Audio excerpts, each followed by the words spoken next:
अस्सलाम वालेकुम व्यूअर्स। रमज़ान का मुक़द्दस और बाबरकत महीना आपको बहुत बहुत मुबारक हो। अल्लाह ताला आप पे और मुझ पे अपनी रहमतों की नवाज़िश जारी रखे। चलिए आज की टिप्स एंड ट्रिक्स की तरफ चलते हैं, जो कि मनी सेविंग भी हैं और टाइम सेविंग भी। बचत का एक बेहतरीन तरीका यही है कि चीज़ों को रीयूज़ किया जाए। यहाँ पे मैं आज प्रेशर कुकर को लेके पहली टिप शेयर करूँगी। अक्सर जब हम कुकिंग करते हैं तो इसकी स्टीम जो है वो बाहर निकलनी शुरू हो जाती है साइडों से, कभी पानी भी गिरना शुरू हो जाता है, तो हमें पता नहीं चलता कि इसमें इशू क्या आ रहा है। ज़्यादातर इसमें रबर का ही मसला होता है। इसका रबर जब काफ़ी ज़्यादा हम यूज़ कर चुके होते हैं तो ये ख़राब हो जाता है।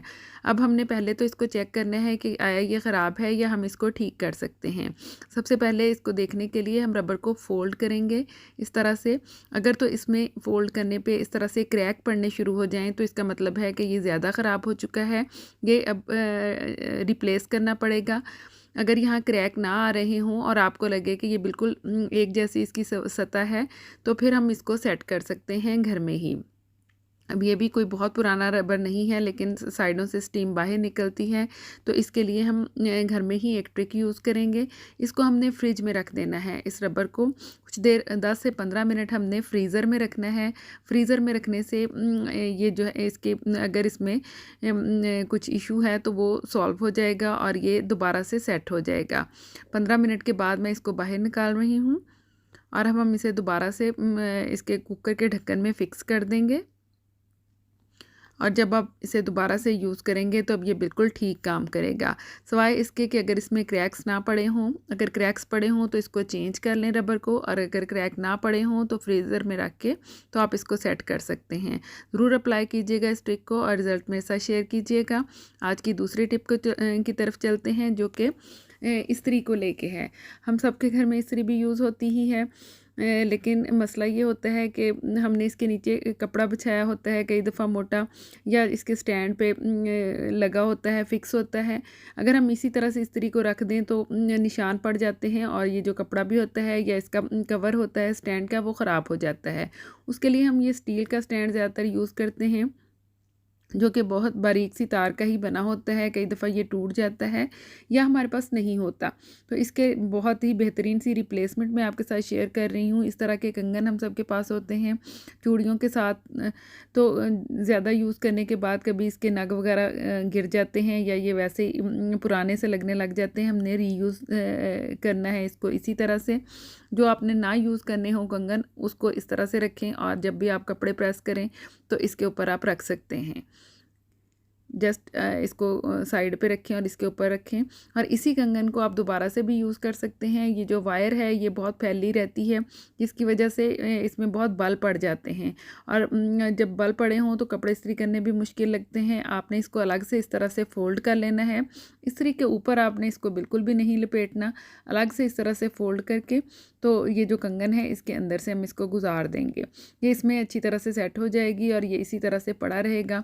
देखने में भी बुरी नहीं लग रही है और ये बिल्कुल सिमटी सी तार भी और इस्त्री भी अच्छी लग रही है। ये देखिए, इस तरह से आप रख सकते हैं। जब आपने इसको यूज़ करना है दोबारा से ये कंगन उतारें और अपना स्विच लगा के इसी कंगन के ऊपर आप इस्त्री को रख सकते हैं। बस ये ख्याल रखना है कि कंगन जो है ये प्लास्टिक का ना हो, ये मेटल का हो तो ही इसको यूज़ करें।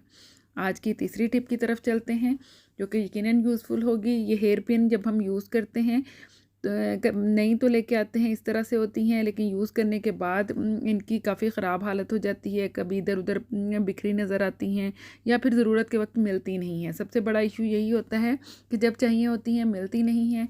तो इसके लिए ये हम टिश्यू रोल के अंदर जो ये छोटा सा एक सख्त पेपर होता है, रोल होता है, वो हम यूज़ करेंगे। इसके ऊपर आप पिनों को इस तरह से लगाते जाएं, तमाम पिन्स इसके ऊपर इस तरह से फिक्स कर दें। एक दफ़ा यूज़ के बाद पिन थोड़ी सी लूज़ हो जाती है, जब भी आप इसके ऊपर लगाएंगे ये इजीली लग जाती है। बहुत ज़्यादा मेहनत करने की या आपको नाखूनों से खोल खोल के लगाने की ज़रूरत नहीं पड़ेगी। जस्ट इसके ऊपर इस तरह से फिक्स करते जाएं। जब ये अच्छी तरह से एक तरफ से फिक्स हो जाए, आप इसकी दूसरी साइड भी यूज़ कर सकते हैं। देखिए कितनी ज़्यादा पिन्स जो हैं ये इसके ऊपर लग गई हैं। इस तरह से आप इसे अपने ड्रेसिंग टेबल पे भी रख सकते हैं। जब भी आपको ज़रूरत होगी पिन्स आपको मिल जाएंगी और इधर उधर बिखरी हुई भी नज़र नहीं आएंगी। यकीनन ये टिप भी आपको पसंद आई होगी। आज की चौथी टिप की तरफ चलते हैं।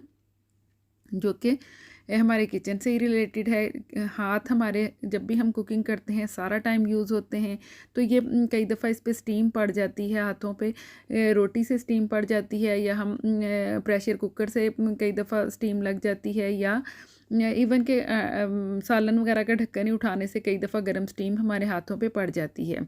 तो कई दफ़ा तो आंवले बन जाते हैं, जब आंवले नहीं बनते तो उस तरह से आप ये आलू इसके साथ यूज़ कर सकते हैं। इसके ऊपर जलन भी होती है, इससे आलू से जलन भी नहीं होगी और निशान भी नहीं पड़ेगा।